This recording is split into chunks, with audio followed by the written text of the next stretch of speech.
Saya akan mempersembahkan aksi nyata saya pada modul 2.3 coaching dalam supervisi akademik. Yang saya Dodi Kalelia dari SMK Negeri 1 Gombong, dan ini dengan saya Zati Wibowo dari SMK 1 Gombong, rekan sejawat dari Ibu Nur Ika Lailia. Selamat pagi Pak Jati. Selamat pagi Ibu Ika. Iya, bagaimana kabar Pak Jati? Alhamdulillah sehat dan tetap semangat. Bu Ika bagaimana? Iya, alhamdulillah semangat terus, katanya semangat pagi, jos gitu ya Pak Jati ya. Iya. Alhamdulillah. Ini Pak Jati, kan kita sama-sama kelas 10 ya. Nah ini kemarin kita sudah ngobrol bahwa hari ini kita akan bertemu untuk pra-observasi ya. Nanti kira-kira observasi di kelas Pak Jati kelas apa ini? Untuk rencana kelasnya adalah kelas 10 di KVA. Oke. Untuk jadwalnya hari Kamis tanggal 9 Maret 2023, jamnya jam ke-5 dan ke-6. Baik, Kamis ya Pak Jati ya. Kamis. Oke, itu di ruang berapa Pak? Rencananya di ruang 2. Di ruang 2 ya. Untuk pelajaran besok, pertemuan yang besok itu tujuan pembelajaran yang ingin dicapai Pak Jati itu apa? Oke Bu Ika.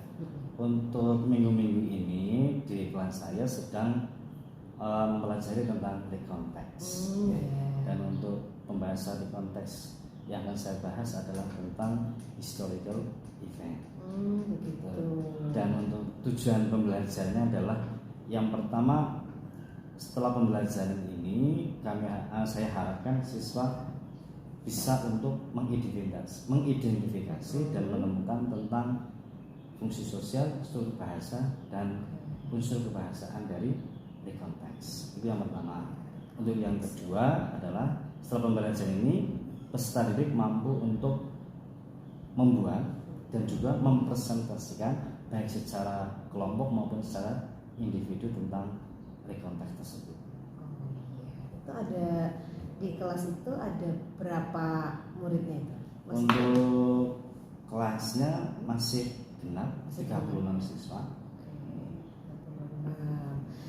Kalau karakter di kelas 10 DKVA ini sendiri selama ini bagaimana Pak? Untuk secara karakter, antusias, semangat dalam pembelajaran bagus, konsentrasinya, fokusnya juga bagus, karakter peserta didiknya juga bagus untuk kelas 10 DKVA. Jadi untuk situasi keadaan pembelajaran saya rasa sangat nyaman di kelas tersebut. Nah, melalui supervisi akademik nanti di observasi hari Kamis besok ya, betul. Apa area pengembangan yang ingin Pak Jati tingkatkan? Untuk area pengembangan di sini yang pertama yang saya harapkan adalah tentang high order thinking skill dari peserta didik ini, yaitu dengan cara mereka mampu mengidentifikasi, menganalisa tentang unsur-unsur yang ada di dalam rekonteks tersebut. Yang kedua adalah tentang kemampuan abad 21 ini, bahwa siswa harus bisa juga untuk berkolaborasi, kooperatif, dan juga berkomunikasi. Ya, di sini dengan cara kita untuk mereka mampu menciptakan, membuat, dan juga harus bisa mempresentasikan rekonteks tersebut dengan berbagai media yang mereka kuasai. Berbagai media ya Pak. Jadi saya konfirmasi ulang, berarti nanti tujuan pembelajaran Pak Jati ada 2, siswa untuk mengidentifikasi struktur teks dan juga unsur pembahasaannya, serta setelah itu mereka mampu membuat dan mempresentasikan gitu ya. Iya, sedangkan untuk pengembangannya tadi ada high order thinking skill dan juga kemampuan di abad 21 yaitu kolaborasi, kemudian kerjasama, serta bagaimana mempresentasikan di berbagai media.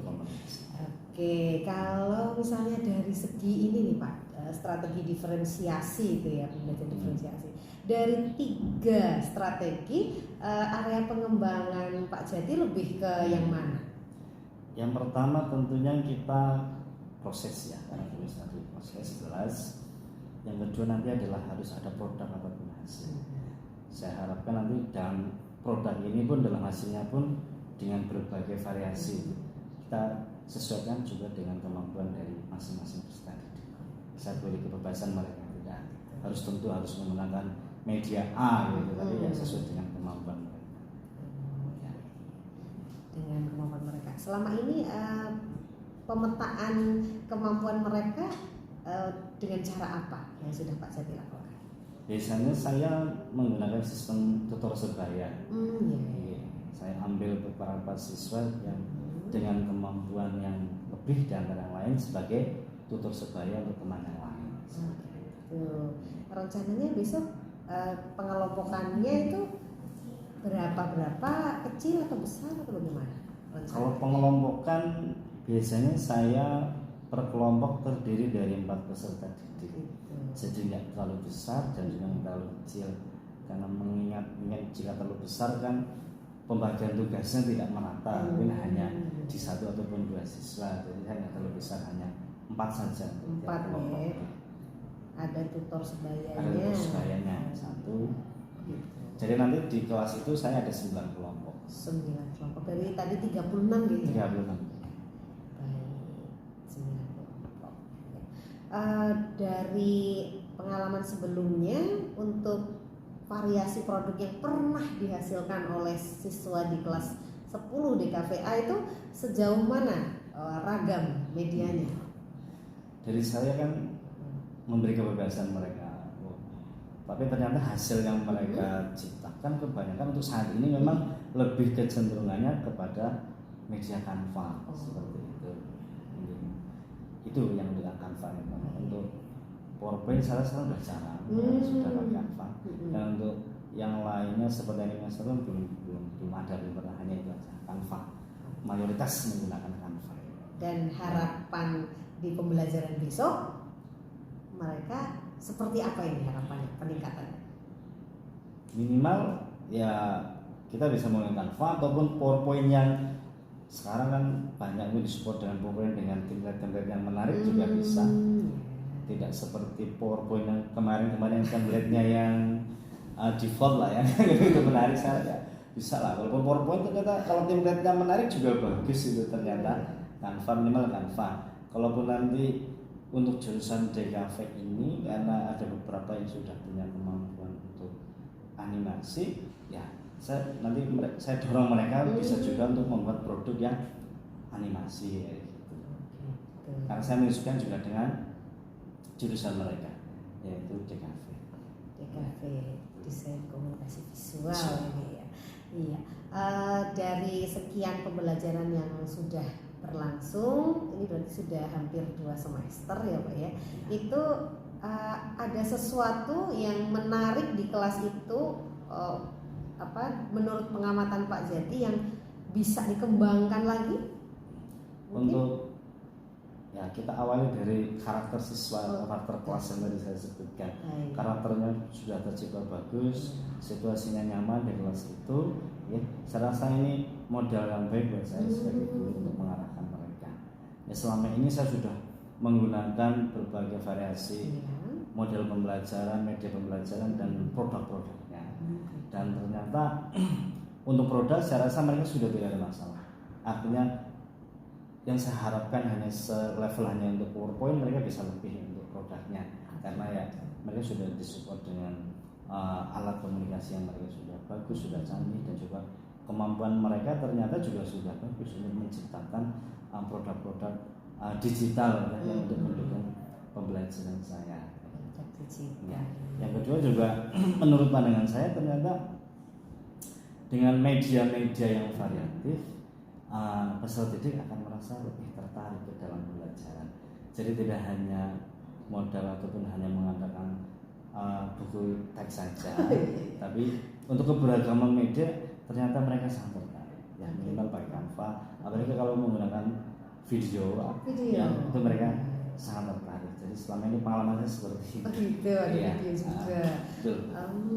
Kalau aplikasi-aplikasi online begitu, ada yang pernah dicoba atau mungkin besok akan dicoba?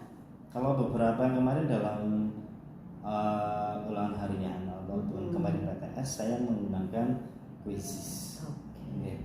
Ya karena saya mencoba memakai itu dan tampilannya bagus, siswa juga sangat menyukai tampilannya, lebih atraktif di situ ternyata dibandingkan aplikasi yang lain. Jadi saya mencoba sekali dan ternyata mereka suka, saya ulang lagi ya gitu.